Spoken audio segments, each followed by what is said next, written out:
Di sebuah kampung miskin di pinggiran kota, hidup seorang pemulung bernama Bima yang setiap hari berjuang sendirian demi sesuap nasi.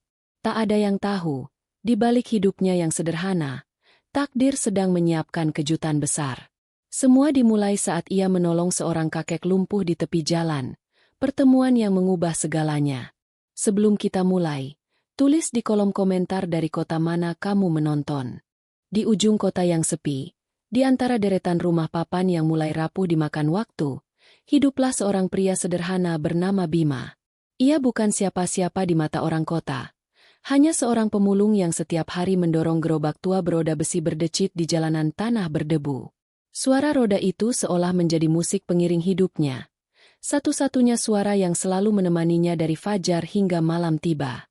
Setiap pagi sebelum matahari muncul, Bima sudah terbangun.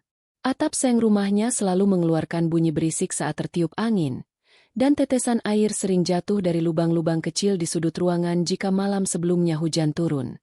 Namun, Bima tidak pernah mengeluh. Dengan wajah yang selalu tampak tenang, ia mengambil karung putihnya yang mulai kusam dan melangkah keluar, menatap langit yang perlahan berubah warna dari gelap menjadi jingga. Rumah Bima tidak besar. Hanya sebuah gubuk kecil yang dibangun dari papan bekas dan seng sisa bangunan orang. Di depan rumahnya, ada pohon mangga tua yang jarang berbuah, tapi akarnya menjalar kuat di tanah, seolah menjadi satu-satunya saksi bisu keteguhan hidup Bima. Di samping rumah, ada sumur tua yang airnya mulai berbau besi, namun dari situlah ia menimba air setiap hari untuk mandi dan mencuci. Kehidupan di kampung itu berjalan lambat. Anak-anak kecil berlarian tanpa alas kaki, ibu-ibu menjemur pakaian di tali yang diikat di antara dua batang bambu, dan para pria duduk di warung kopi, bercakap tentang nasib yang tak kunjung berubah. Di tengah kehidupan sederhana itu, Bima menjadi sosok yang jarang diperhatikan. Orang-orang mengenalnya hanya sebagai pemulung dari ujung kampung. Ia tidak banyak bicara. Tapi siapapun yang pernah bertemu dengannya tahu bahwa hatinya lembut dan wajahnya selalu membawa ketenangan. Meski hidup pas-pasan, Bima tidak pernah berhutang atau meminta-minta. Ia percaya bahwa rezeki selalu ada untuk mereka yang mau bekerja keras. Setiap hari, ia berjalan sejauh beberapa kilometer, menyusuri ganggang sempit, memunguti botol plastik, kaleng, dan kertas bekas. Panas terik matahari sering membuat kulitnya gosong dan tangannya pecah-pecah. Tapi ia tidak peduli. Baginya, selama bisa membawa pulang beberapa kilogram barang bekas untuk dijual ke pengepul, hari itu sudah cukup baik. Saat sore tiba, Bima biasanya duduk di depan rumahnya sambil menatap langit. Dari sana, ia bisa melihat matahari perlahan tenggelam di balik bukit kecil di kejauhan. Ia suka momen itu, bukan karena keindahannya, tapi karena itu waktu satu-satunya ia merasa dunia menjadi tenang. Tidak ada suara kendaraan, hanya bunyi jangkrik dan angin yang berhembus lembut melewati pepohonan bambu di belakang rumah. Kadang, ia menatap tangannya yang kotor dan tersenyum kecil. Masih kuat, bisiknya pelan, seolah menyemangati diri sendiri. Malam hari di kampung itu sunyi. Lampu jalan jarang menyala, dan rumah-rumah hanya diterangi cahaya redup dari pelita atau lampu minyak. Dari jendela kecil rumahnya, Bima bisa melihat bintang-bintang yang bertaburan di langit. Ia sering berpikir, betapa luasnya dunia ini, tapi dirinya hanya secuil bagian kecil darinya. Namun ia tidak iri. Ia percaya setiap orang punya jalan hidup masing-masing, dan mungkin, jalan hidupnya memang untuk berjalan di antara tumpukan barang bekas, sambil mencari sisa-sisa kehidupan yang masih bisa dimanfaatkan. Tidak banyak orang tahu bahwa di balik kesederhanaan dan kesunyiannya, Bima menyimpan luka masa lalu. Ia pernah kehilangan keluarganya karena kecelakaan bertahun-tahun silam. Sejak saat itu, ia hidup sendirian. Namun bukannya menyerah, ia memilih bertahan dan mengisi hari-harinya dengan bekerja. Ia tak ingin dikasihani, tak ingin disebut malang. Baginya, hidup akan selalu berjalan selama ada niat untuk melangkah. Meskipun kesepian, Bima selalu berusaha menebar kebaikan kecil. Ia sering membantu tetangga tanpa pamrih, seperti memperbaiki pagar bambu, menimba air untuk nenek tua, atau mengantarkan barang ke warung. Semua ia lakukan dengan tulus, tanpa berharap balasan. Kadang orang menertawakannya, menyebutnya terlalu polos, tapi Bima hanya tersenyum. Kalau bukan kita yang saling bantu, siapa lagi?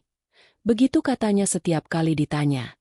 Namun di balik senyum dan ketulusannya itu, ada kesedihan yang ia sembunyikan rapat-rapat. Setiap kali malam tiba dan suara jangkrik bergema, Bima sering duduk sendirian di depan rumah, menatap kosong ke jalanan gelap.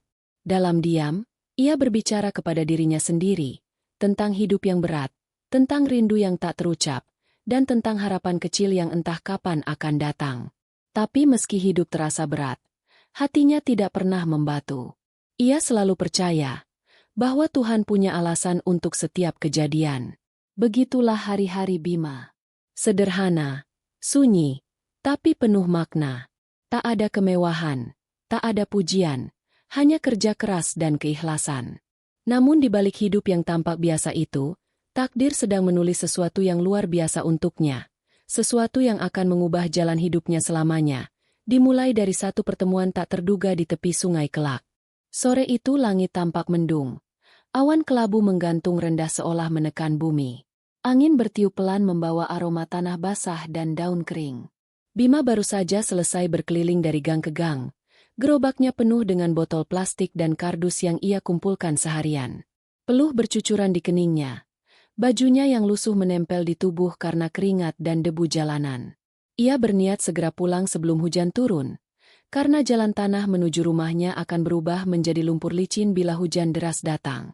Saat melewati tepi sungai kecil yang mengalir di belakang pemukiman, langkah Bima tiba-tiba terhenti. Ia mendengar suara lirih, begitu pelan, hampir tenggelam oleh gemericik air sungai.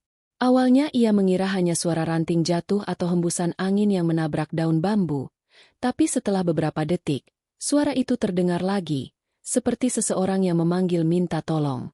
Nalurinya spontan terusik. Ia meletakkan karung dan gerobaknya di tepi jalan, lalu menunduk menajamkan pendengaran. "Siapa di sana?" serunya.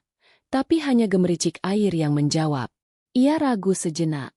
Hari mulai gelap, dan tidak ada orang lain di sekitar situ. Tapi entah kenapa, ada sesuatu di dalam dirinya yang mendorong untuk mencari tahu.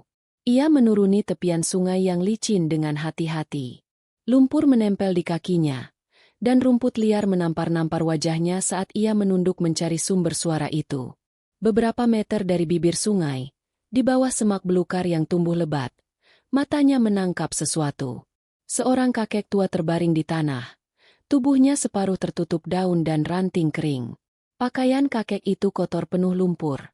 Rambutnya beruban kusut, dan wajahnya pucat. Tubuhnya tampak gemetar hebat. Sementara tangannya berusaha bergerak tapi tak mampu. Napasnya pendek, seperti seseorang yang menahan sakit luar biasa. Bima tertegun sejenak. Ia tidak menyangka akan menemukan seseorang dalam keadaan seperti itu. Tanpa berpikir panjang, ia langsung berlari menghampiri. Lututnya berlutut di lumpur, tangannya menepuk lembut bahu sang kakek. Tubuh itu terasa dingin. Nafas kakek itu berat, nyaris putus-putus. Dari sudut mulutnya, tampak bekas tanah dan darah tipis yang sudah mengering. Bima menatap sekeliling, berharap ada orang lain yang bisa membantu, tapi jalan di sekitar situ sepi. Hanya ada suara angin dan air yang mengalir tenang, kontras dengan keadaan darurat di depan matanya. Dalam hatinya muncul rasa iba yang begitu kuat. Ia tahu betul rasanya sendirian dan tak berdaya, karena hidupnya sendiri juga tidak mudah.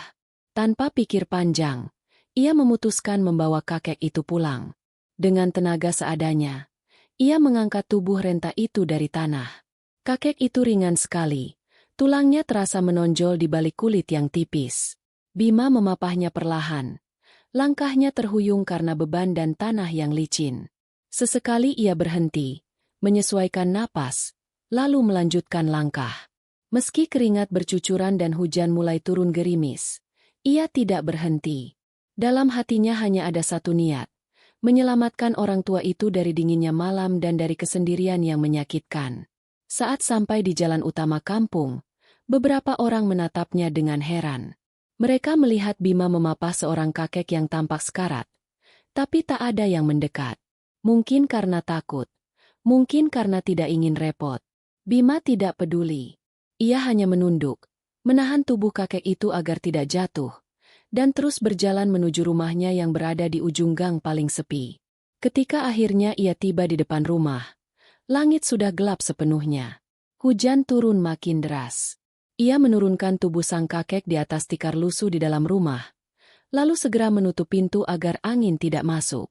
Nafas kakek itu tersengal. Matanya setengah terbuka tapi pandangannya kosong. Bima mengambil kain bersih, membersihkan lumpur di wajah dan tangan kakek itu dengan air dari ember kecil. Ia lalu menyalakan lampu minyak, menerangi ruangan dengan cahaya kekuningan yang lembut. Kakek itu tampak sangat lemah. Bibirnya bergetar seolah ingin bicara, tapi tak ada suara yang keluar. Bima menuangkan sedikit air ke sendok dan menyentuhkannya ke bibir kakek itu dengan hati-hati. Air itu menetes perlahan ke mulutnya, membuat napasnya sedikit lebih tenang. Setelah itu, Bima mengambil selimut tipis dan menutupi tubuh kakek itu, memastikan ia hangat. Suasana di dalam rumah menjadi hening. Hanya terdengar suara hujan yang menetes dari atap seng. Bima duduk di lantai, menatap kakek itu lama. Dalam pikirannya, banyak pertanyaan muncul. Siapa kakek ini? Dari mana asalnya? Kenapa bisa tergeletak di tepi sungai dalam keadaan seperti itu? Tapi ia tidak ingin memaksa tahu. Yang penting baginya sekarang adalah memastikan orang tua itu selamat malam ini. Sambil memandang tubuh renta di hadapannya, Bima teringat akan ayahnya yang sudah lama meninggal. Wajah kakek itu entah kenapa mengingatkannya pada ayahnya. Keriput di dahi, bibir bergetar saat bernafas, dan tatapan yang lemah tapi penuh ketabahan. Seketika dadanya terasa hangat dan perih sekaligus. Ia merasa seperti sedang menolong seseorang yang pernah ia rindukan.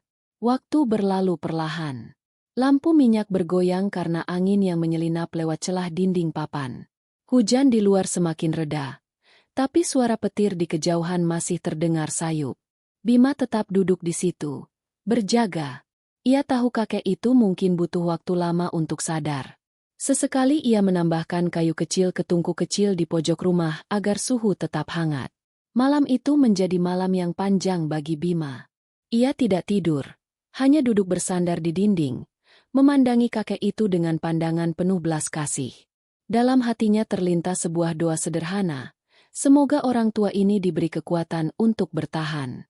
Ia tidak tahu kenapa hatinya begitu tersentuh, tapi ada sesuatu yang membuatnya merasa harus menjaga kakek itu. Seolah ada alasan yang belum ia mengerti. Dan malam itu, tanpa disadarinya, langkah kecil yang ia ambil untuk menolong orang asing akan menjadi awal dari perubahan besar dalam hidupnya. Sebuah pertemuan yang tampak kebetulan, namun sebenarnya sudah ditakdirkan jauh sebelum ia datang ke sungai sore itu. Pagi pertama setelah malam panjang itu datang dengan udara lembab dan aroma tanah basah.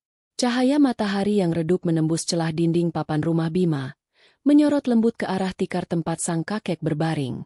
Tubuh tua itu masih tampak lemah, napasnya pelan dan tersengal, tapi kini ada sedikit warna kembali di wajahnya. Di sudut ruangan, Bima duduk diam, menatapnya dengan mata lelah tapi penuh rasa lega. Ia baru saja tertidur sebentar setelah berjaga semalaman. Bima kemudian bangkit perlahan, mengambil ember kecil, dan keluar menimba air dari sumur di samping rumah. Angin pagi yang berembus membawa hawa dingin, tapi langkahnya ringan. Ia menimba air dengan hati-hati, lalu membawanya masuk ke dalam rumah. Di atas meja kecil, ia menyiapkan kain bersih dan air hangat seadanya. Dengan gerakan pelan, ia mulai membersihkan wajah dan tangan sang kakek, mengusap kulit keriput itu dengan penuh kehati-hatian seolah takut melukai. Setiap kali melihat tubuh lemah itu, hati Bima seperti diremas. Ia tidak tahu siapa kakek ini, tapi rasa iba itu begitu kuat, menembus batas rasa takut atau ragu. Mungkin karena hidupnya sendiri sering diabaikan, maka kini ia tahu bagaimana rasanya menjadi tak berdaya dan tidak diperhatikan. Ia tidak ingin orang tua itu merasakan hal yang sama. Setelah selesai membersihkan tubuh kakek itu, Bima menyiapkan bubur tipis dari sisa beras yang ia punya. Ia menyalakan tungku kecil dengan kayu kering, meniup pelan agar api tidak padam. Asap mengepul, memenuhi dapur kecil itu dengan aroma sederhana tapi menenangkan. Saat bubur matang, ia menunggu hingga agak dingin, lalu menuangkannya ke dalam mangkuk kecil. Dengan sendok logam yang sudah sedikit penyok, ia menyuapi kakek itu perlahan. Awalnya, sang kakek tidak membuka mulut, mungkin karena lemah atau tak sadar sepenuhnya. Tapi setelah beberapa kali Bima menyentuhkan sendok ke bibirnya, kakek itu mulai menelan perlahan. Bima tersenyum kecil, merasa bahagia melihat tanda-tanda kehidupan itu. Ia sabar menunggu, suapan demi suapan, hingga bubur habis separuh. Lalu ia menyeka sisa makanan di bibir kakek itu dengan kain bersih, memperbaiki posisi tidurnya agar lebih nyaman, dan menutup tubuhnya dengan selimut tipis. Hari-hari berikutnya berlalu dalam kesunyian yang hangat. Bima menunda pekerjaannya sebagai pemulung untuk sementara waktu. Ia tahu pendapatannya akan berkurang, tapi itu tidak membuatnya ragu. Ia tidak tega meninggalkan kakek itu sendirian di rumah. Setiap pagi ia menyiapkan air hangat, mencuci kain, memasak bubur, dan memastikan kakek itu selalu dalam keadaan bersih. Walau hidupnya sederhana, ia melakukan semuanya dengan telaten, seperti merawat keluarganya sendiri. Kadang, saat sore tiba, Bima duduk di samping kakek itu sambil menatap lampu minyak yang bergoyang lembut. Ia merenung tentang kehidupannya, tentang betapa sunyinya dunia yang ia jalani selama ini. Tapi sejak kehadiran kakek itu, rumahnya yang biasanya terasa hampa kini memiliki suara, meski hanya napas pelan dari orang tua yang terbaring lemah. Anehnya, kesepian yang dulu menindihnya perlahan berkurang. Ia merasa memiliki alasan baru untuk pulang lebih cepat, untuk bangun lebih pagi, untuk hidup sedikit lebih semangat. Perawatan itu tidak mudah. Kadang kakek itu demam, kadang menggigil di malam hari. Bima sering terjaga di tengah malam, memeriksa suhu tubuhnya, mengganti kain basah di dahinya, dan memastikan ia tetap hangat. Ia tidak punya obat mahal atau alat medis, hanya keyakinan dan ketulusan yang ia miliki. Dalam keheningan malam, ia sering berdoa dalam hati agar kakek itu diberi kesembuhan. Hari berganti hari, tubuh kakek itu mulai menunjukkan sedikit perubahan. Wajahnya tidak sepucat sebelumnya, napasnya lebih teratur, dan sesekali ia menggerakkan jari tangannya. Bima senang melihatnya. Ia tahu, itu mungkin pertanda baik. Setiap kali ia melihat kakek itu membuka mata walau hanya sebentar, hatinya seperti dipenuhi harapan baru. Meski begitu, kehidupan Bima tidak menjadi lebih mudah. Karena tidak pergi memulung, uang yang ia simpan makin menipis. Makanan semakin sedikit. Kadang ia harus membagi satu porsi nasi menjadi dua, satu untuk dirinya, satu untuk kakek itu. Namun Bima tidak mengeluh. Ia bahkan sering menyuapkan porsi yang lebih besar untuk sang kakek dan menahan lapar hingga malam. Dalam hatinya ia selalu berkata, "Yang penting kakek ini bisa sehat dulu." Suatu sore, hujan turun deras. Air mengalir deras dari atap seng, menetes dari celah-celah dinding. Bima menaruh ember untuk menampung air bocor itu, lalu duduk di dekat kakek yang masih terlelap. Ia menatap tubuh renta itu dengan pandangan sendu. Hujan mengingatkannya pada masa lalu, pada ibunya yang dulu sering berkata, "Kalau kau ingin panjang umur, rawatlah orang tua dengan hatimu, bukan hanya dengan tanganmu." Kata-kata itu kini terasa hidup kembali dalam dirinya. Bima tidak tahu berapa lama ia akan terus merawat kakek itu. Ia juga tidak tahu apakah kakek itu akan sembuh atau tidak. Tapi ia yakin satu hal, selama orang tua itu masih bernapas, ia akan menjaganya sebaik mungkin. Dalam hidupnya yang serba kekurangan, mungkin inilah satu-satunya cara baginya untuk merasa berarti. Hari berganti malam, malam berganti pagi. Rutinitas itu berulang tanpa keluhan.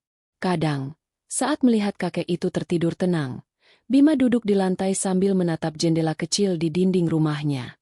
Cahaya bulan masuk menerangi wajahnya.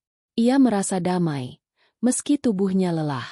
Ia tahu, kebahagiaan tidak selalu datang dari banyaknya harta, tapi dari perasaan tenang saat bisa menolong sesama tanpa pamrih. Dan di balik setiap gerakan lembutnya, setiap tetes keringat yang jatuh di lantai kayu rumah itu, tersimpan cinta yang tulus dari seseorang yang mungkin miskin secara harta, tapi kaya dalam hati. Ketulusan yang membuatnya mampu bertahan tanpa mengeluh, bahkan ketika dunia tampak acuh terhadapnya. Bima tidak pernah tahu bahwa perbuatannya sedang diamati oleh takdir, bahwa dari tindakannya yang sederhana ini, sesuatu besar sedang disiapkan untuknya. Namun bagi Bima, semua itu tidak penting. Ia hanya ingin melihat kakek itu sembuh, bisa duduk, bisa tersenyum, dan mungkin suatu hari nanti bisa berjalan kembali. Karena di balik semua kesunyian hidupnya, merawat kakek itu memberi makna baru yang tidak pernah ia rasakan sebelumnya. Arti dari memberi tanpa berharap balasan. Hari keempat sejak kakek itu dibawa ke rumah Bima, suasana pagi tampak berbeda. Sinar matahari masuk lebih terang dari biasanya, menembus celah-celah dinding kayu, memantulkan cahaya ke lantai yang mulai kering setelah malam hujan panjang. Udara lembab masih terasa, tapi di dalam rumah itu, kehangatan mulai tumbuh. Kakek yang sebelumnya nyaris tak sadarkan diri kini sudah bisa membuka mata lebih lama, meski tubuhnya belum mampu bergerak banyak. Bima duduk di dekat tikar, memperhatikan setiap gerak kecil dari kakek itu. Wajahnya menunjukkan rasa lega yang tulus. Ia menyiapkan air hangat dan menyuapkan bubur pelan, memastikan setiap sendok masuk tanpa tersisa. Sesekali ia menyeka keringat dari dahi sang kakek dengan kain bersih. Tidak ada kata yang keluar di antara mereka, hanya kesunyian yang tenang, namun di dalam hati keduanya, ada perasaan yang sulit dijelaskan. Semacam ikatan yang muncul tanpa perlu banyak bicara. Beberapa hari berlalu dengan pola yang sama. Setiap pagi, Bima menyiapkan makanan dan air. Setiap sore ia duduk menemani. Kadang, ia bercerita pelan tentang hal-hal sederhana, tentang anak-anak yang bermain di gang depan, tentang warung kopi yang baru dibuka, atau tentang cuaca yang berubah-ubah. Ia tidak tahu apakah kakek itu mendengarkan atau tidak, tapi ia tetap bercerita. Suaranya lembut, seolah berbicara kepada dirinya sendiri. Sampai pada suatu malam, di bawah cahaya redup lampu minyak, Bima mendengar suara pelan dari arah tikar. Ia menoleh cepat. Kakek itu sedang menatapnya dengan mata yang mulai berair. Bibirnya bergerak pelan seperti ingin mengatakan sesuatu. Butuh waktu beberapa detik sebelum suara itu benar-benar terdengar. Suara itu lemah, serak, dan nyaris seperti bisikan. Kenapa? Kau begitu baik pada orang yang tidak kau kenal. Bima terdiam. Ia tidak segera menjawab. Dalam cahaya temaram, wajahnya tampak kaget sekaligus haru. Ia tidak menyangka kakek itu akhirnya bisa berbicara. Perlahan, ia mendekat dan duduk lebih dekat di sisi kakek itu. Ia menghela napas panjang, lalu berkata pelan, "Saya cuma ingin menolong, Kek. Tidak lebih. Saya tahu rasanya sendirian." Setelah itu, tidak ada kata-kata lain. Keheningan kembali menyelimuti ruangan. Hanya suara api kecil di tungku yang terdengar dari sudut rumah. Tapi keheningan itu terasa berbeda kali ini. Bukan sepi, melainkan hangat dan penuh pengertian. Dua orang yang sama-sama pernah kehilangan sesuatu kini duduk dalam satu ruangan yang kecil dan sederhana. Tapi di sanalah mereka menemukan kembali arti keberadaan manusia di dunia, untuk saling menjaga. Sejak malam itu, kakek itu mulai sering menatap Bima dengan cara berbeda. Ada rasa kagum dan terima kasih yang tak bisa diucapkan dengan kata-kata. Ia jarang berbicara, tapi setiap kali Bima membantu menyuapi atau membersihkan tubuhnya, tatapan matanya seperti mengandung doa. Kadang ia menggenggam tangan Bima sebentar, lalu melepasnya perlahan. Tidak ada kalimat yang perlu diucapkan, karena keduanya sudah saling mengerti. Hari demi hari berjalan. Kakek itu mulai bisa berbicara sedikit lebih jelas, meski tubuhnya tetap lumpuh dari pinggang ke bawah. Ia bercerita singkat, bahwa sebelum jatuh di sungai, ia hidup sendirian dan tidak punya siapa-siapa. Ia berjalan tanpa tujuan sampai akhirnya kehilangan tenaga. Tapi ketika Bima menemukannya, ia merasa seperti diberi kesempatan kedua. Ia mengatakan itu dengan suara gemetar, dan air matanya jatuh tanpa bisa ditahan. Bima tidak menanggapi dengan banyak kata. Ia hanya menunduk, menatap lantai tanah yang dingin, lalu berkata pelan, "Saya juga sendirian, Kek. Mungkin Tuhan sengaja mempertemukan kita supaya kita tidak merasa sendiri lagi."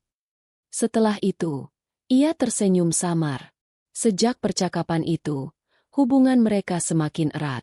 Bima tidak lagi merasa sedang merawat orang asing, dan kakek itu tidak merasa seperti beban. Mereka hidup berdampingan dalam kesederhanaan yang jujur. Setiap hari terasa lebih hidup, lebih hangat. Bahkan suara angin malam yang dulu membuat Bima merasa sepi kini terdengar seperti lagu lembut yang menemani dua jiwa yang saling memahami. Kadang, di sore hari, Bima duduk di luar rumah sambil menatap langit jingga, sementara kakek itu berbaring di dalam.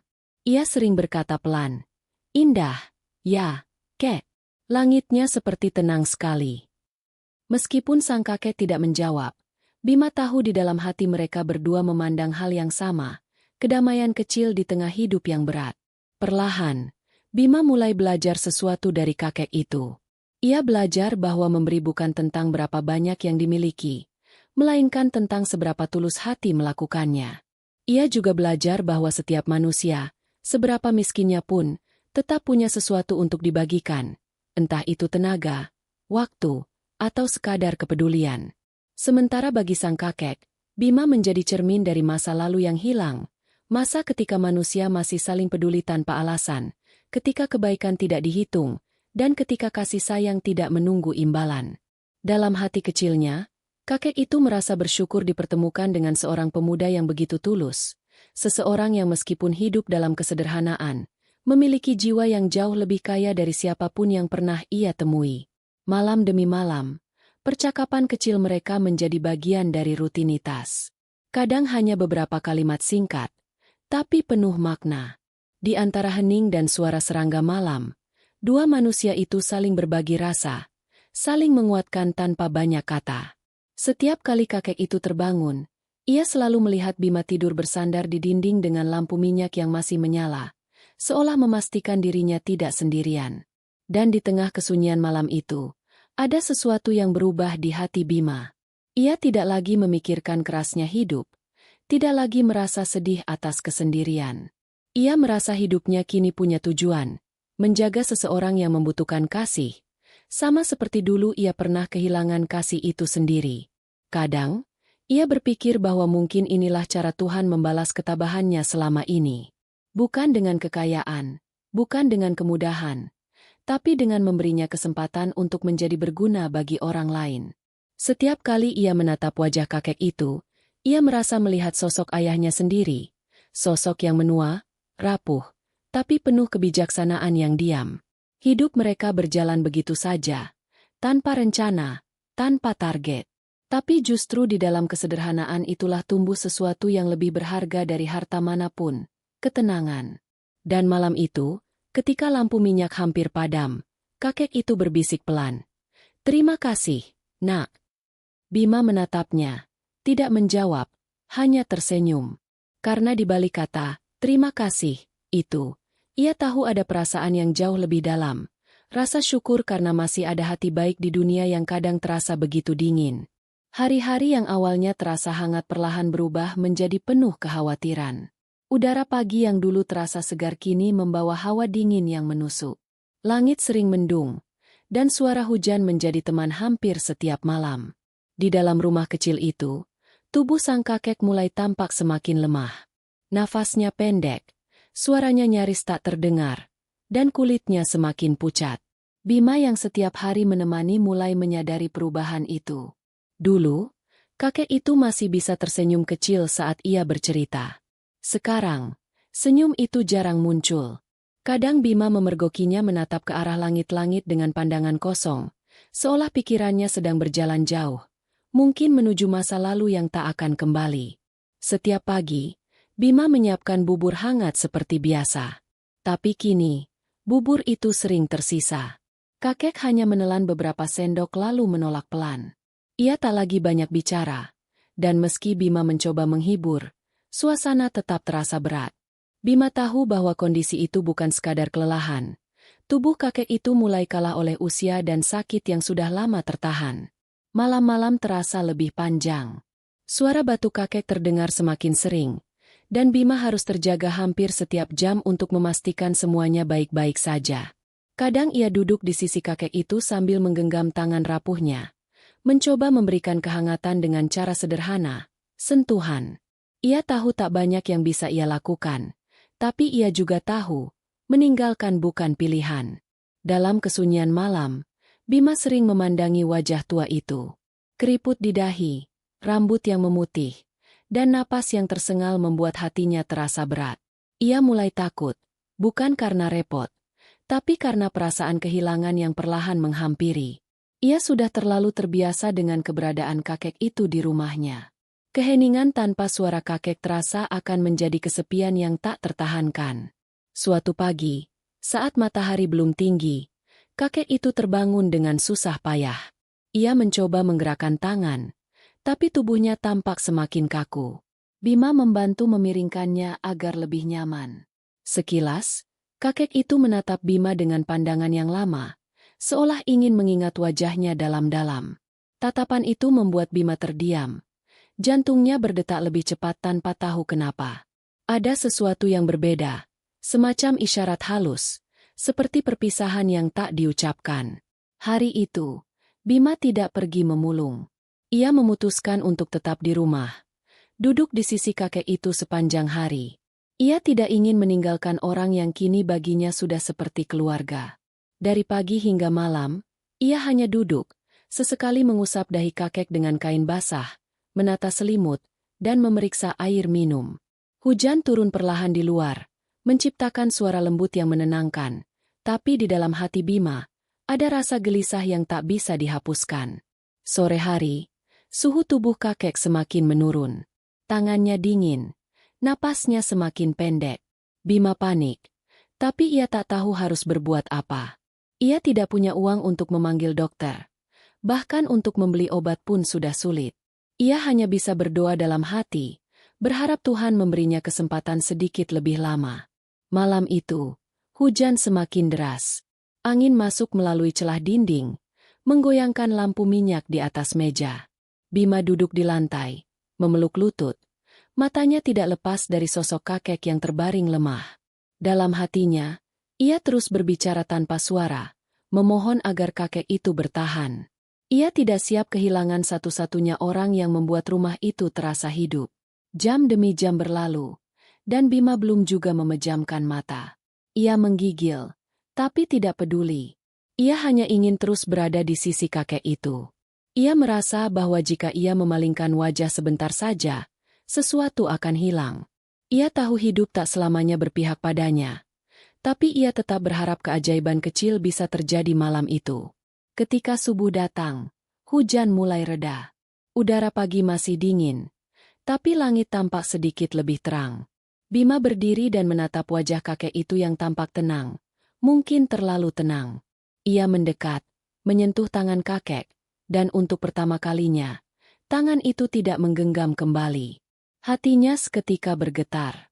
Ia menatap lebih lama, mencoba meyakinkan diri bahwa itu hanya tidur biasa, tapi dalam diamnya, ia tahu, tubuh itu sudah berhenti berjuang. Bima tidak menangis seketika. Ia hanya terduduk, memeluk lutut, dan menatap ke arah tubuh yang kini diam untuk selamanya. Hening. Tidak ada teriakan. Tidak ada air mata yang meledak. Hanya keheningan panjang yang menusuk. Ia tidak tahu berapa lama ia duduk di sana. Ia hanya merasakan kehilangan yang dalam. Kehilangan yang begitu sunyi sampai membuat dada terasa sesak. Ketika matahari mulai naik, Bima akhirnya menunduk dan menangis pelan. Air matanya jatuh satu persatu di atas tangan kakek yang kaku. Ia tidak menyesal telah merawatnya, justru sebaliknya. Ia merasa terhormat pernah menjadi bagian kecil dari hidup seseorang yang begitu sabar dan bijak meski dalam keadaan lumpuh. Ia berbisik pelan di antara tangisnya, mengucapkan terima kasih karena sudah memberinya arti hidup yang baru. Hari itu, dunia terasa lebih sepi. Rumah kecil yang biasanya dipenuhi suara langkah dan batu pelan kini hanya diisi oleh angin yang masuk dari sela bambu. Bima menatap kosong ke arah luar, melihat embun menempel di dedaunan, sementara hatinya seperti ikut membeku bersama udara pagi. Ia merasa sendirian lagi, seperti dulu. Tapi kali ini berbeda, karena ia kehilangan seseorang yang benar-benar berarti. Malamnya, Bima duduk di depan rumah, menatap langit gelap yang dipenuhi bintang. Ia memeluk lutut dan mengingat setiap percakapan, setiap senyum, setiap momen kecil yang dulu terasa biasa tapi kini terasa berharga. Ia sadar, hidup memberinya pelajaran yang pahit tapi bermakna, bahwa kasih sayang tidak diukur dari lamanya waktu bersama, tapi dari ketulusan yang ditinggalkan di hati. Dan di dalam keheningan itu, Bima berjanji pada dirinya sendiri bahwa ia akan tetap menjalani hidup seperti yang diajarkan kakek itu. Sederhana, sabar, dan penuh kasih, meski dunia kadang kejam. Beberapa hari telah berlalu sejak kepergian kakek itu. Rumah kecil Bima terasa lebih sunyi dari sebelumnya. Tak ada lagi suara batu pelan, tak ada senyum samar di sudut tikar, dan tak ada lagi tangan tua yang menyentuh lengannya dengan lembut. Semua terasa kosong. Setiap kali Bima membuka mata di pagi hari, pandangannya selalu tertuju ke sudut ruangan tempat kakek itu biasa berbaring. Tikar yang kini tergulung rapi seakan menyimpan kenangan yang tidak ingin dilupakan. Bima mencoba kembali ke rutinitas lamanya. Ia kembali memulung, mengumpulkan botol, kaleng, dan barang bekas seperti dulu. Tapi hatinya tidak sama lagi. Setiap langkahnya terasa berat. Setiap suara jalanan mengingatkannya pada seseorang yang telah pergi. Bahkan ketika ia menatap langit, bayangan wajah kakek itu seperti masih ada di sana. Lembut, menenangkan, tapi juga membuat dada terasa sesak. Suatu sore, ketika Bima pulang dengan hasil pulungan yang tidak seberapa, ia berhenti di depan rumahnya. Ada sesuatu yang aneh. Pintu rumah yang biasanya ia tutup rapat kini sedikit terbuka. Hatinya berdebar pelan. Ia yakin benar tadi pagi sudah menutupnya. Dengan langkah hati-hati, ia masuk. Di dalam, suasananya seperti biasa, sederhana, sepi, tapi ada sesuatu yang terasa berbeda. Ia tidak tahu apa, hanya saja udara di dalam rumah terasa lebih hangat dari biasanya. Ketika ia menatap ke arah tikar di sudut ruangan, jantungnya berdetak lebih cepat. Di atas tikar itu, ada sesuatu yang belum pernah ia lihat sebelumnya. Sebuah kain putih dilipat rapi, dengan selembar kertas kecil di atasnya. Ia mendekat perlahan, tangan gemetar tanpa sebab. Kertas itu tidak terlalu besar, hanya sobekan dari buku tua yang sudah menguning. Tulisan di atasnya sederhana, seperti ditulis dengan tangan yang gemetar. Terima kasih, Nak.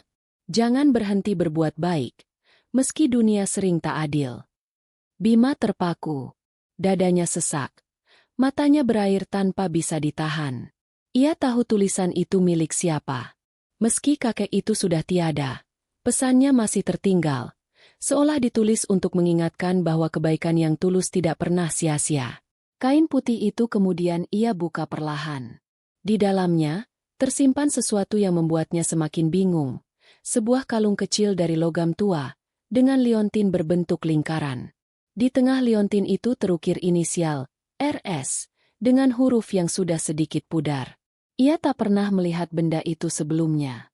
Ia berpikir, mungkin itu milik kakek, sesuatu yang sangat berharga hingga disimpan sampai akhir hayatnya. Malam itu, Bima tak bisa tidur. Ia memandangi kalung itu lama sekali, seolah berharap bisa menemukan arti dari huruf-huruf kecil yang terukir di sana. Ia teringat kembali pada semua yang pernah dikatakan kakek, tentang hidup yang sederhana, tentang kesabaran, dan tentang kasih yang tidak menuntut balasan. Ia menggenggam kalung itu di dada, berharap kakek bisa mendengarnya di alam sana. Beberapa hari kemudian, keanehan lain mulai terjadi.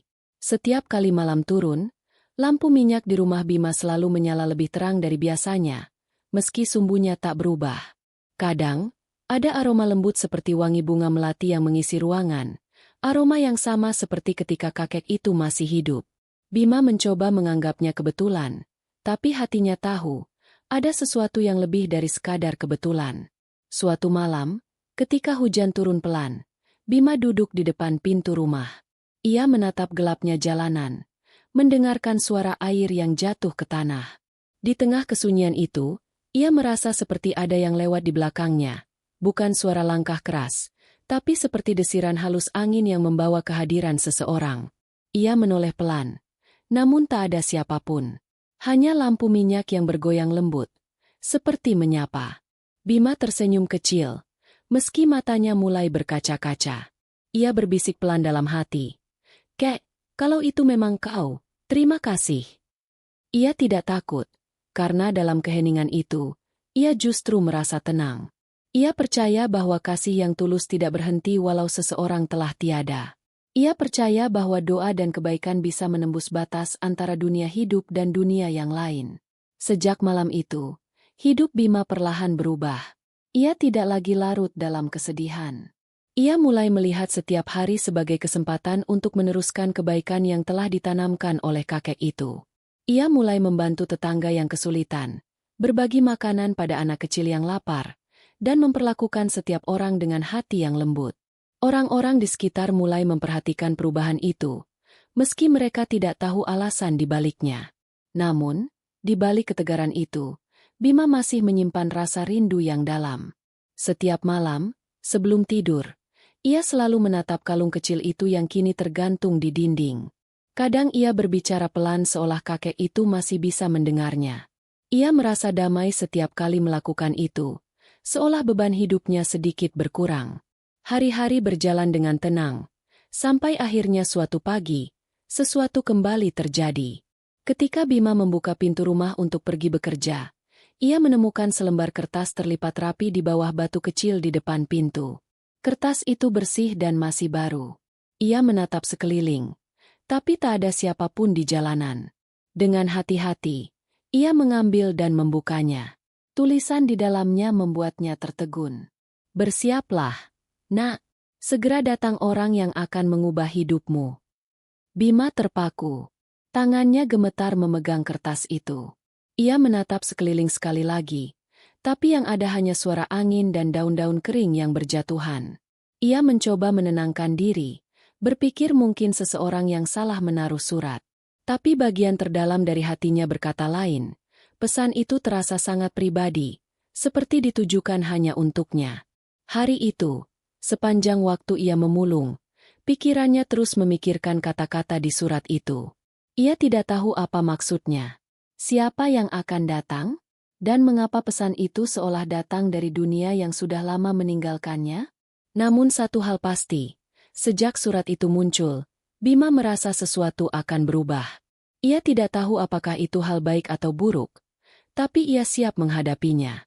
Karena dalam hatinya, ia yakin, apapun yang akan datang nanti, pasti ada kaitannya dengan kakek yang pernah ia rawat dengan sepenuh hati. Pagi itu, udara terasa berbeda dari biasanya. Matahari bersinar cerah setelah berhari-hari langit diliputi mendung. Burung-burung berkicau di pepohonan, dan suara langkah orang-orang mulai terdengar di jalanan kampung.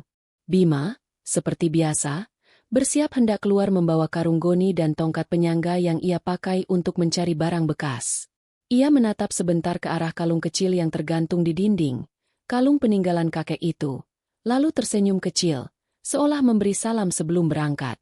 Namun baru beberapa langkah ia keluar rumah, suara deru mesin yang asing terdengar dari kejauhan. Semakin lama, suara itu semakin mendekat, berat dan berwibawa, tidak seperti kendaraan yang biasa lewat di kampungnya.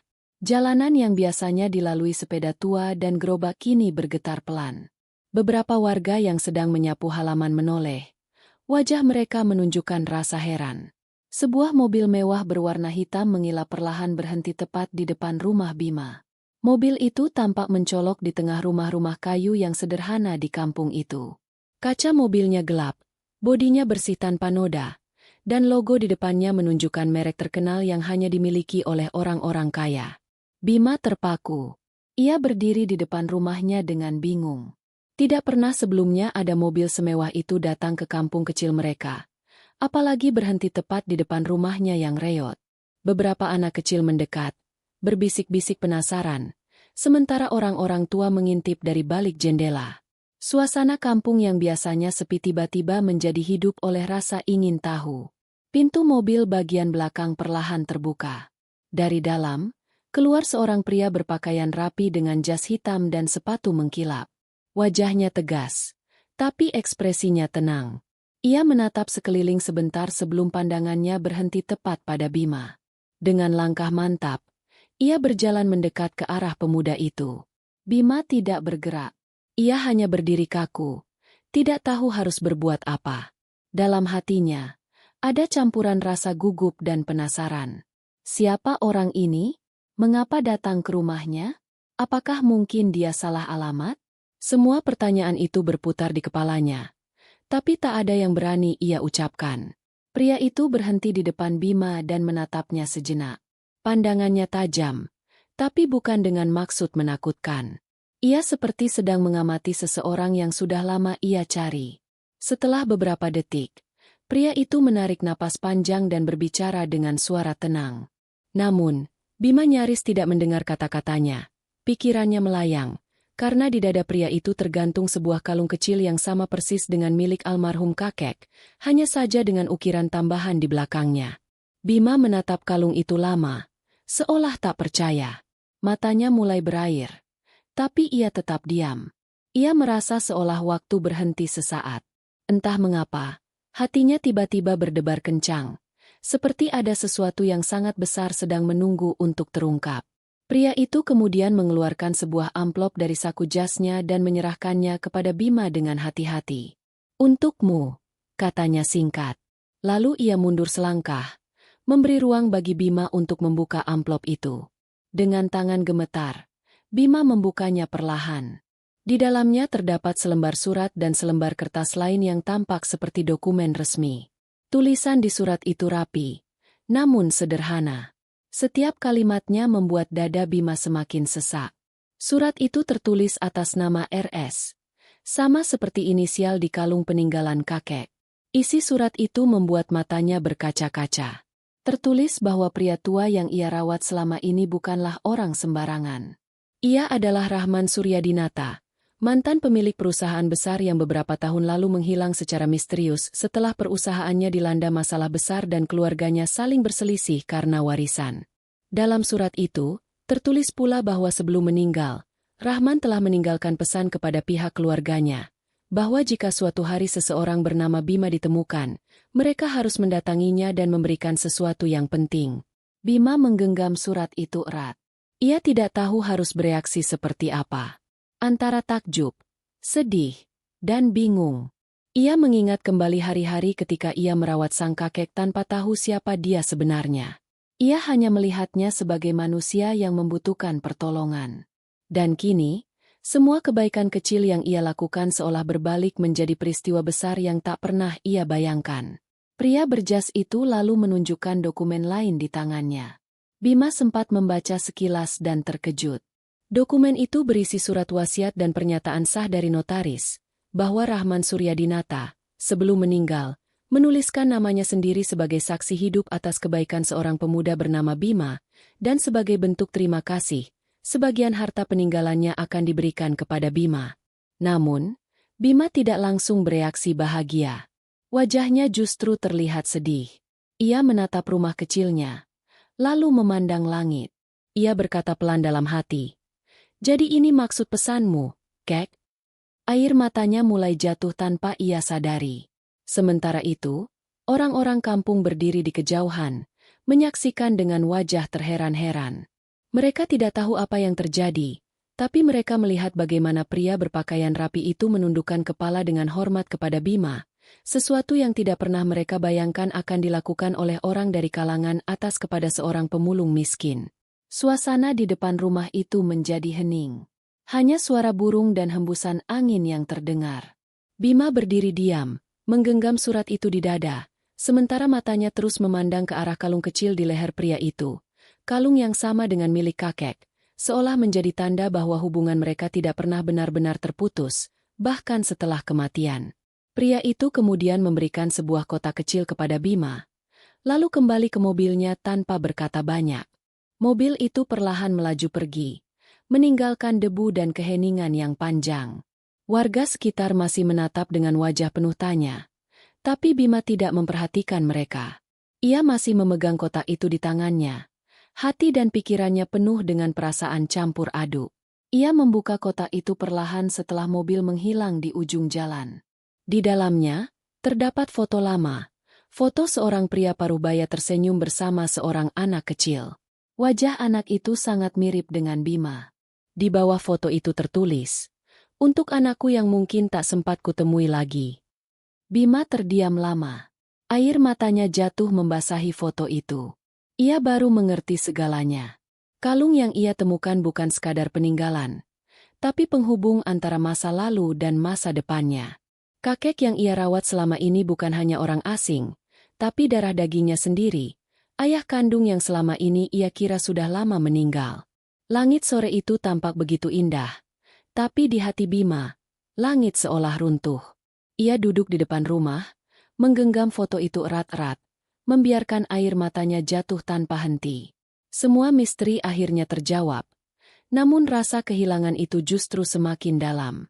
Ia tak pernah mengira bahwa orang yang ia selamatkan dulu sebenarnya adalah bagian dari dirinya sendiri yang selama ini hilang. Setelah mobil mewah itu menghilang di tikungan, Bima masih duduk diam di depan rumahnya.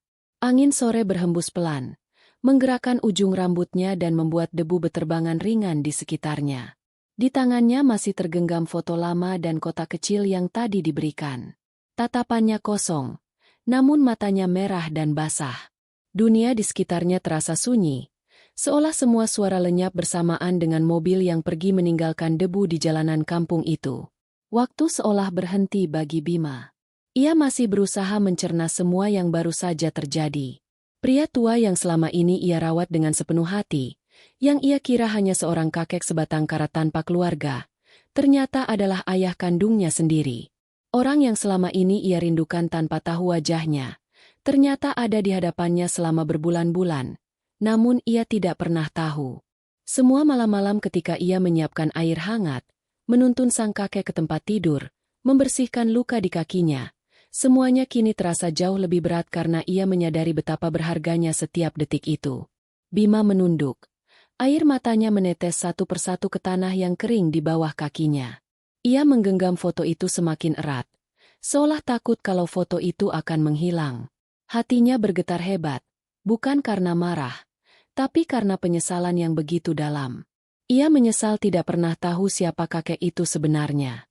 Ia menyesal tidak pernah bertanya lebih banyak tentang masa lalu sang kakek, tentang siapa keluarganya, dari mana asalnya. Ia merasa bodoh karena mengira pria tua itu hanya orang biasa yang tersesat oleh waktu. Namun di tengah rasa sesak itu, ada sedikit kehangatan yang menyelinap masuk ke dalam dadanya. Ia teringat kembali senyum lembut kakek itu ketika pertama kali ia bantu, tatapan matanya yang tenang setiap kali Bima membawakan bubur hangat, atau genggaman tangannya yang lembut setiap kali Bima hendak pergi mencari barang bekas. Semua kenangan itu kini berputar kembali seperti potongan film lama yang tak ingin berhenti. Bima sadar, meskipun ia tidak tahu kebenaran saat itu, ia telah mencintai kakek itu dengan tulus. Ia merawatnya tanpa pamrih, bukan karena darah, tapi karena kemanusiaan.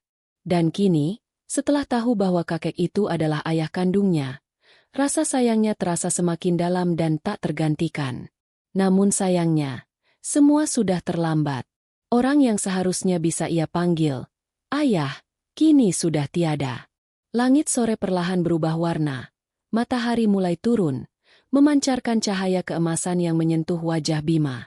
Cahaya itu membuat foto di tangannya terlihat berkilau samar, seolah menegaskan kehadiran seseorang yang dulu sangat ia cintai. Dalam keheningan itu, ia berbicara lirih kepada foto yang digenggamnya, meski tak ada suara yang benar-benar keluar. Ia ingin berkata bahwa ia bangga, bahwa ia berterima kasih telah diizinkan menjadi bagian terakhir dari hidup ayahnya. Ia teringat betul hari-hari terakhir sang kakek. Bagaimana napasnya mulai pendek, bagaimana matanya perlahan kehilangan cahaya, dan bagaimana ia masih sempat menepuk tangan Bima sebelum akhirnya terdiam selamanya. Saat itu Bima hanya menangis tanpa tahu alasan yang dalam. Kini ia baru mengerti, kepergian itu bukan hanya kehilangan seorang kakek yang ia sayangi, tapi juga kehilangan bagian dari dirinya sendiri. Bima menarik napas dalam-dalam dan menatap rumahnya. Rumah itu kini terasa sangat sepi. Di sudut kamar, masih tergantung pakaian lama kakek, masih tersisa aroma minyak kayu putih yang biasa digunakan untuk menghangatkan tubuhnya. Setiap sudut rumah seolah menyimpan kenangan. Di lantai kayu yang usang, masih ada bekas goresan kursi roda yang dulu digunakan sang kakek.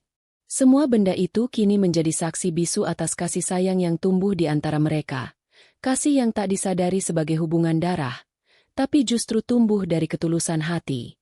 Di luar, matahari mulai benar-benar tenggelam. Bayangan panjang mulai menutupi halaman depan.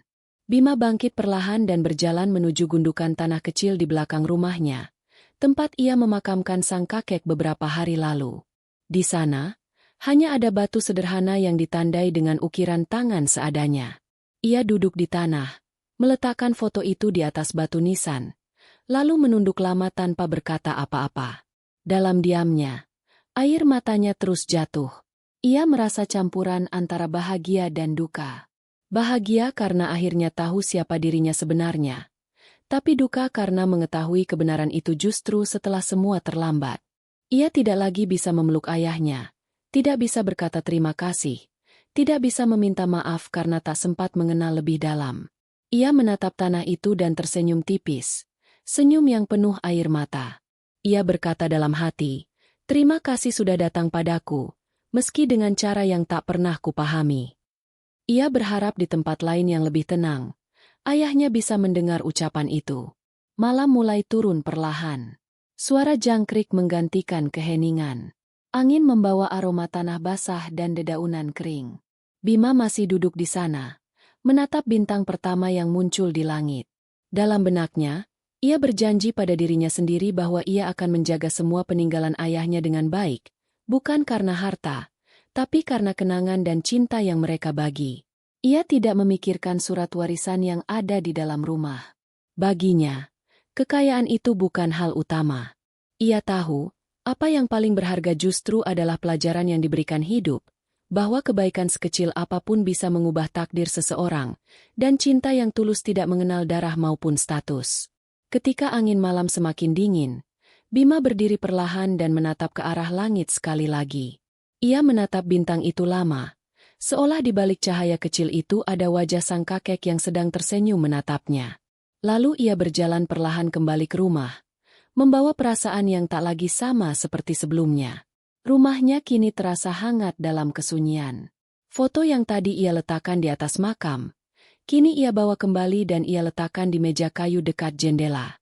Ia menatapnya sekali lagi sebelum menutup mata, berharap bisa bermimpi bertemu ayahnya untuk terakhir kali, bukan untuk menangis, tapi untuk tersenyum dan berkata bahwa ia baik-baik saja. Dan malam itu, di bawah cahaya bulan yang lembut, rumah kecil di ujung kampung itu kembali tenang. Tidak ada suara selain desir angin dan gemerisik dedaunan. Tapi di dalamnya, tersimpan kisah cinta yang sederhana, antara seorang ayah yang terlambat dikenal, dan seorang anak yang belajar arti kehilangan dengan cara paling menyakitkan. Hari-hari setelah kejadian itu berjalan lambat bagi Bima. Kampung yang dulu terasa ramai kini terasa sepi di matanya. Setiap pagi, ia masih bangun seperti biasa, menyalakan kompor tua, merebus air, lalu duduk di depan rumah menatap jalanan. Bedanya, kali ini tidak ada lagi suara batuk pelan dari dalam kamar, tidak ada panggilan lembut meminta segelas air, dan tidak ada senyum lemah yang menyambutnya ketika ia menoleh. Keheningan itu begitu menusuk. Bima menjalani rutinitasnya seperti dulu, tapi semua terasa berbeda.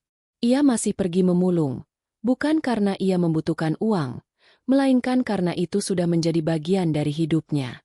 Di setiap langkahnya menyusuri jalan-jalan kampung, ia seperti mencari sesuatu yang hilang, bukan barang, tapi kehadiran yang dulu mengisi hari-harinya. Kadang, ketika melihat orang tua duduk sendirian di pinggir jalan, ia terdiam lama, seolah melihat bayangan sang kakek di sana.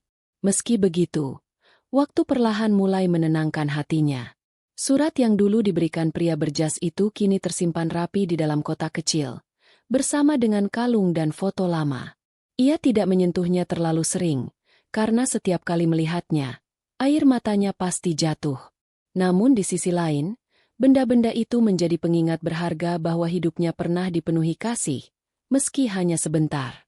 Beberapa minggu setelah kejadian itu, datang kabar dari kota. Seorang notaris datang menemui Bima, menyampaikan kembali isi surat wasiat peninggalan ayahnya. Semua formalitas dilakukan dengan tenang. Bima mendengarkan dengan sopan, tapi ia tidak menunjukkan ekspresi terkejut atau senang. Ia hanya mengangguk pelan. Ia tahu, harta bukanlah hal yang bisa menggantikan sosok ayah yang telah pergi. Namun, ia menghormati niat baik ayahnya. Dari harta peninggalan itu, Bima tidak mengambil banyak. Ia hanya meminta satu hal, agar sebagian besar digunakan untuk membantu orang-orang miskin di kampungnya, terutama anak-anak yatim dan lansia yang terlantar. Ia merasa, itulah cara terbaik untuk menghormati sosok ayahnya, seseorang yang meski datang dalam hidupnya hanya sebentar, telah meninggalkan pelajaran terbesar tentang kasih sayang dan ketulusan. Sejak saat itu, hidup Bima perlahan berubah. Rumah kecilnya direnovasi oleh para warga yang membantu dengan sukarela. Mereka tahu kisahnya, dan rasa hormat mereka kepada Bima semakin besar. Namun meski rumah itu kini lebih layak dan indah, Bima tetap hidup sederhana. Ia tidak pernah meninggalkan kebiasaan lamanya, berjalan di pagi hari, menyapa tetangga, dan membantu siapapun yang membutuhkan. Anak-anak di kampung sering datang ke rumahnya untuk bermain. Bima selalu menyambut mereka dengan senyum hangat. Ia mengajari mereka banyak hal, bukan tentang uang atau kesuksesan, melainkan tentang kebaikan. Ia berkata, "Kalau kalian menolong orang, jangan tanya siapa dia. Cukup lihat apakah dia butuh bantuan."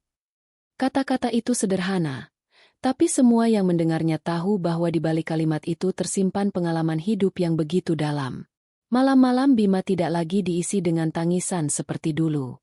Kadang ia masih merasa sepi, terutama ketika melihat kursi tua di sudut ruangan yang dulu ditempati kakek. Tapi kini, sepi itu tidak lagi menyakitkan. Ia belajar menerima bahwa kehilangan bukan akhir dari segalanya, melainkan tanda bahwa seseorang pernah begitu berarti. Setiap minggu, Bima selalu mengunjungi makam ayahnya. Ia membawa bunga liar yang tumbuh di sekitar rumah dan menatanya dengan rapi di atas tanah. Ia duduk lama di sana, menceritakan hari-harinya dengan suara pelan. Ia tahu ayahnya tidak akan menjawab, tapi entah mengapa, setiap kali ia melakukan itu, hatinya terasa tenang, seolah ada kehadiran yang menemaninya. Bima juga mulai menulis catatan kecil tentang hidupnya di buku lusuh yang dulu ia gunakan untuk menghitung hasil memulung. Dalam tulisannya, ia tidak berbicara tentang kesedihan atau kemiskinan, melainkan tentang perjalanan hati. Ia menulis bahwa kebaikan tidak pernah sia-sia, bahwa setiap tangan yang menolong akan menemukan maknanya suatu hari nanti, meski bukan dalam bentuk yang diharapkan. Orang-orang di kampung sering datang padanya untuk meminta nasihat. Mereka melihat Bima bukan lagi sebagai pemulung, tapi sebagai sosok yang bijak. Namun Bima selalu menolak disebut hebat. Ia hanya berkata bahwa ia hanyalah seseorang yang pernah beruntung diberi kesempatan mencintai tanpa tahu kepada siapa. Hari demi hari, musim pun berganti. Hujan turun, rumput tumbuh di sekitar makam, dan bunga-bunga yang dulu ia tanam mulai mekar. Bima melihat semua itu dengan perasaan damai. Hidupnya mungkin tidak mudah, tapi hatinya kini penuh dengan ketenangan yang dulu tidak pernah ia rasakan. Pada suatu pagi, ketika matahari muncul di ufuk timur, Bima berdiri di depan rumah, memandangi cahaya yang menembus sela pepohonan. Ia tersenyum kecil. Ia merasa seolah alam sedang berbicara kepadanya, mengingatkan bahwa ayahnya tidak pernah benar-benar pergi. Ia masih ada, dalam setiap hembusan angin, dalam setiap sinar matahari, dalam setiap langkah yang ia ambil dengan tulus. Bima tahu, kehidupannya sekarang bukan lagi tentang mencari barang bekas untuk dijual. Ia tidak lagi memulung kaleng dan botol, melainkan kenangan dan pelajaran dari masa lalu. Ia mengumpulkan makna di setiap peristiwa yang ia alami, dan menjadikannya bekal untuk melangkah ke masa depan. Walaupun wajahnya mulai tampak letih karena kerja keras dan waktu, matanya kini lebih jernih. Ada ketenangan yang dalam di sana, seperti seseorang yang sudah berdamai dengan masa lalunya. Ia tahu, kebahagiaan tidak datang dari kemewahan, melainkan dari hati yang bersyukur atas setiap hal kecil yang pernah ia miliki. Menjelang senja, Bima duduk di beranda rumah, menatap langit yang mulai memerah. Ia menggenggam kalung kecil itu di tangannya, lalu menatap ke arah cakrawala. Ia tidak berkata apapun, tapi senyum di wajahnya menunjukkan bahwa ia tidak lagi menyesal. Ia tahu, meski tak sempat mengenal ayahnya sepenuhnya, mereka telah saling menemukan dengan cara yang paling indah, lewat kasih tanpa nama, dan pengorbanan tanpa pamrih. Dan di saat matahari perlahan tenggelam, Bima menutup matanya sejenak, membiarkan angin sore menyentuh wajahnya. Di dalam hati, ia berbisik, "Terima kasih, Ayah.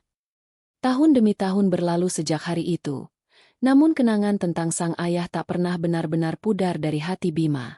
Waktu memang menghapus banyak hal, tetapi ada perasaan yang tetap tinggal, seperti ukiran yang tak bisa dihapus oleh hujan dan angin. Di dalam hati Bima, semua yang terjadi bukan sekadar kisah masa lalu, melainkan perjalanan yang membentuk siapa dirinya sekarang. Setiap pagi, ia masih menjalani hidup dengan cara yang sama, sederhana, tenang, tanpa ambisi besar.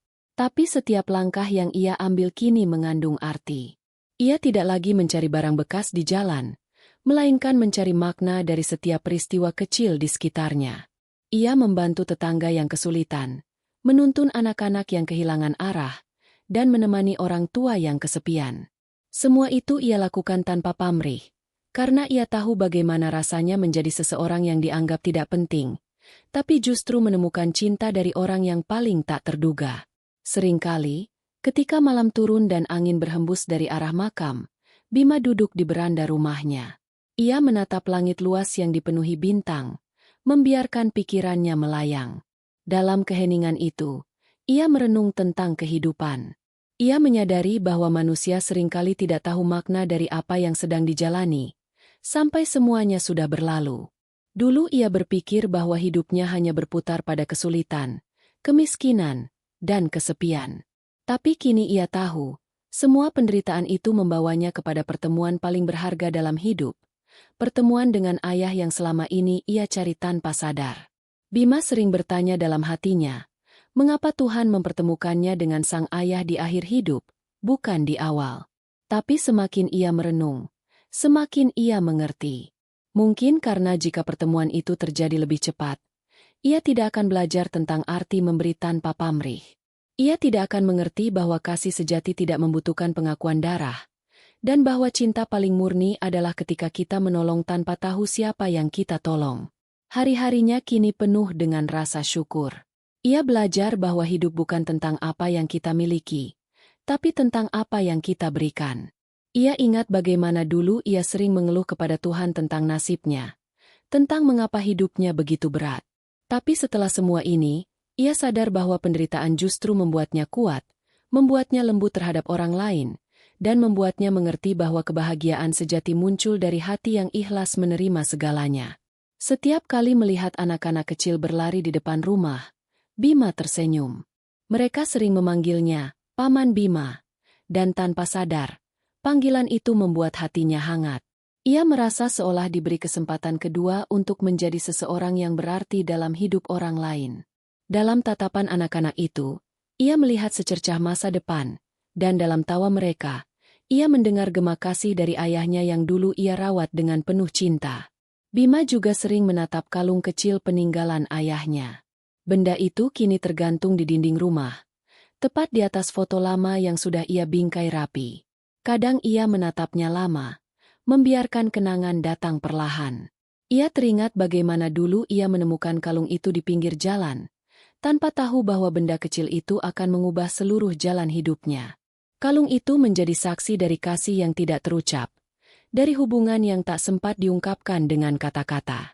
Dalam hati, Bima selalu berkata bahwa hidup tidak akan selalu mudah, tapi selalu punya arti. Ia percaya, setiap orang memiliki takdirnya masing-masing, dan kadang Tuhan menyembunyikan berkatnya dalam bentuk yang tidak kita pahami. Bagi Bima, bentuk itu datang dalam sosok seorang kakek lumpuh yang tanpa sengaja ia temukan di jalanan. Dari situlah, hidupnya berubah selamanya. Musim terus berganti, namun kedamaian di hati Bima tetap sama. Ia tidak pernah ingin meninggalkan kampungnya. Ia merasa di tempat inilah semua makna hidupnya tertanam. Di tanah yang sama ia kehilangan ayahnya, dan di tanah yang sama pula ia menemukan dirinya sendiri. Orang-orang dari luar kadang datang, ingin mengenalnya, karena cerita tentangnya menyebar dari mulut ke mulut. Kisah tentang pemulung miskin yang mewarisi kekayaan besar tapi tetap memilih hidup sederhana. Tapi Bima tidak pernah suka bercerita panjang. Ia hanya berkata, "Saya hanya melakukan apa yang harus dilakukan." Meski ia tak banyak bicara, sikapnya menjadi teladan bagi banyak orang. Setiap kali ada warga yang sakit, Bima adalah orang pertama yang datang menolong. Ia tidak membawa banyak hal, hanya senyum dan ketulusan. Tapi kehadirannya selalu membawa ketenangan. Banyak orang merasa seolah Bima membawa cahaya yang lembut. Cahaya yang muncul dari luka yang sudah disembuhkan oleh waktu. Kadang, ketika sendirian, Bima teringat momen terakhir bersama ayahnya. Saat itu, sang kakek menatapnya lemah tapi tersenyum, lalu menggenggam tangannya erat. Ia tidak tahu maknanya waktu itu, tapi kini ia mengerti.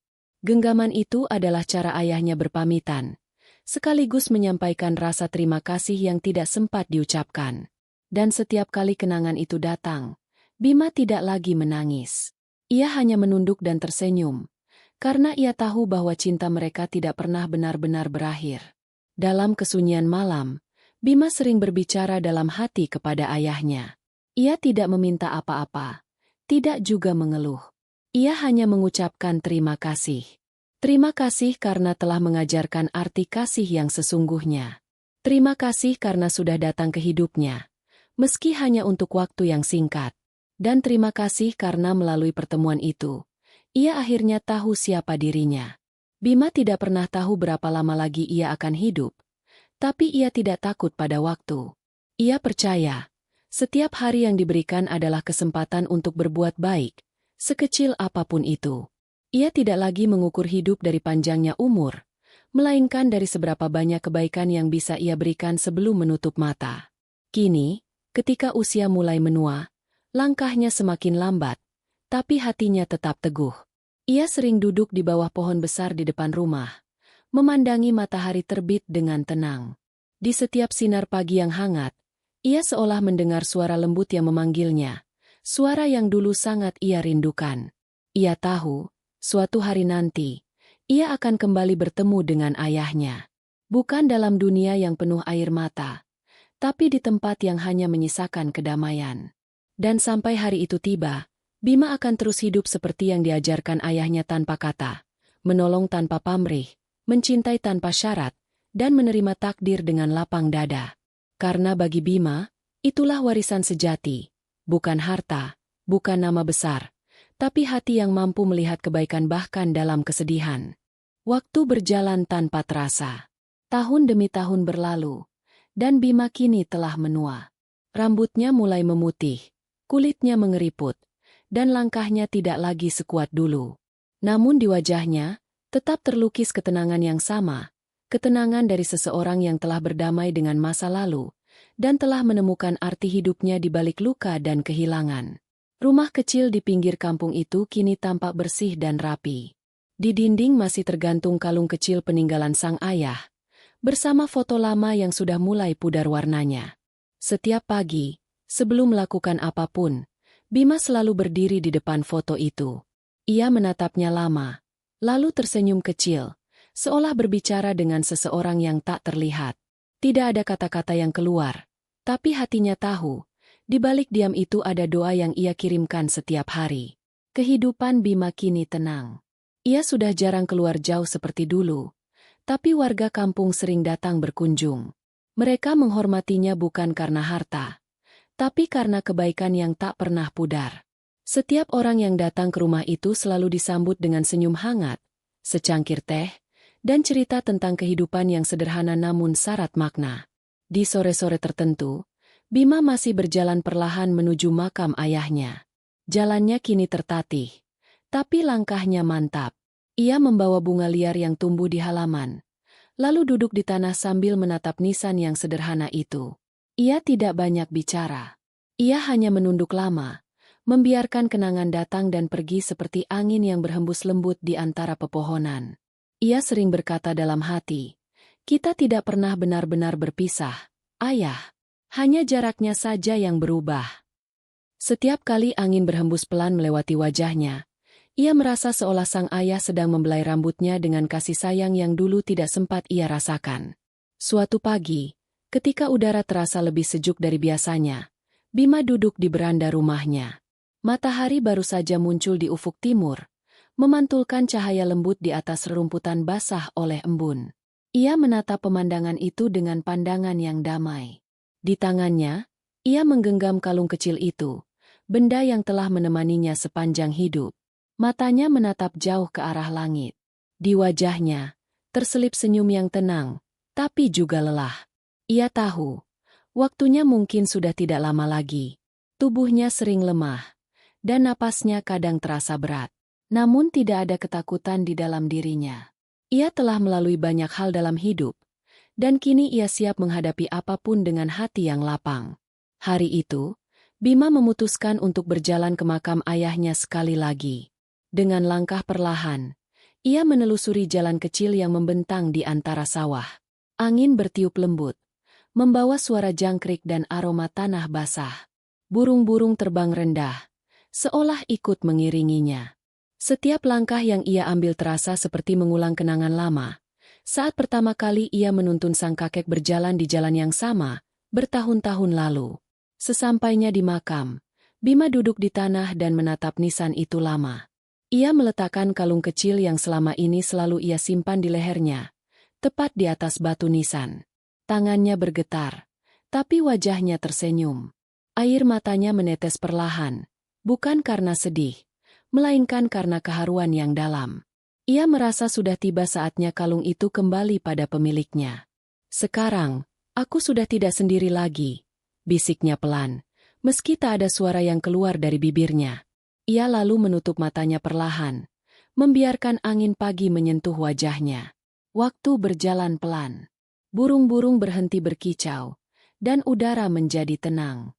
Dari kejauhan, seorang warga kampung yang hendak ke ladang melihat sosok Bima duduk bersandar di batu nisan itu. Ia tampak tersenyum dengan mata terpejam, seolah sedang tertidur nyenyak. Ketika warga itu mendekat, barulah ia sadar, Bima telah pergi dengan tenang, di tempat yang paling ia cintai, di samping makam sang ayah yang selama ini ia rindukan. Berita kepergian Bima menyebar cepat di kampung. Banyak warga datang, meneteskan air mata di depan rumah kecil itu. Mereka kehilangan seseorang yang selama ini menjadi cahaya di tengah kesederhanaan mereka.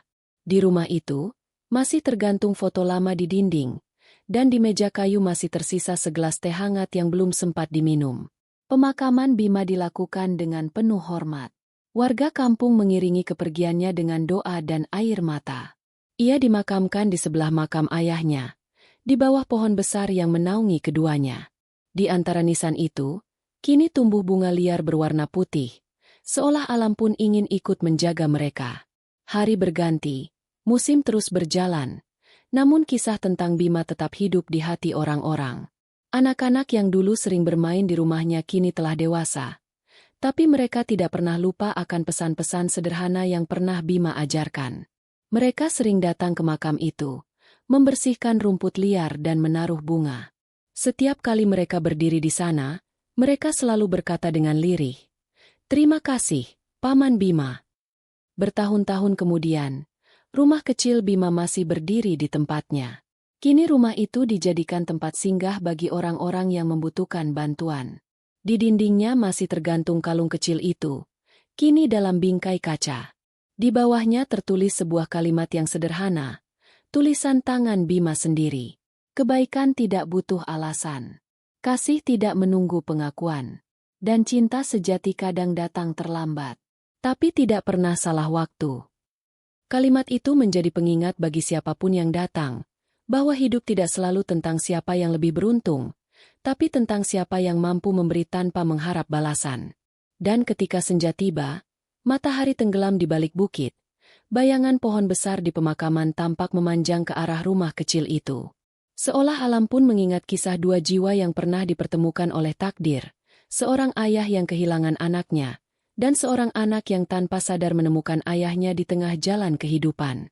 Mereka memang tak punya banyak waktu bersama, tapi cinta yang mereka tanamkan bertahan selamanya, bahkan setelah napas berhenti dan dunia berlalu. Dan di bawah langit yang mulai gelap, angin berhembus lembut melewati dua nisan sederhana yang berdiri berdampingan. Di atasnya, daun-daun berguguran perlahan, seperti pelukan terakhir yang dikirimkan dari surga.